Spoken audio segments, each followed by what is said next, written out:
Hey everyone, welcome back to my mini blog. আজ 5th March. তো সকাল সকাল ব্রেকফাস্ট করে চলে এসেছি আমরা রানাঘাটে। এখানে এসেই খেয়ে নিয়েছি 1 কাপ কফি। আর এখানে না আজকে আমরা অনেক তাড়াতাড়ি এসেছি। আমরা ওই 9:55 নাগাদ এখানে ঢুকেছিলাম। যেহেতু এখানে একটু দেরি করে আসলে প্রচণ্ড পরিমাণে ভিড় থাকে, তো ওই জন্যে আমাদের পুরো একটা দিন মাটি হয়ে যায়।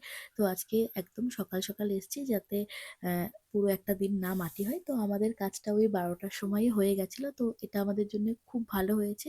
আমরা 1টার মধ্যে বনগাঁ পৌঁছে গেছি। আর যা গরম পড়েছে, তো আমরা দুজনে মিলে একটা ডাব খেয়ে নিলাম।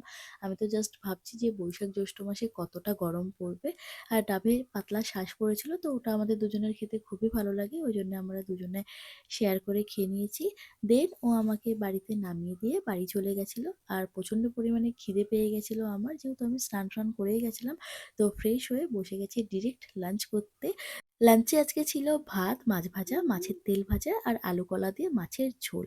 তো এই পাতলা ঝোলটা খেতে আমার বেশ ভালো লাগে। বিকেলবেলায় গেছিলাম ব্লাউজ আনতে।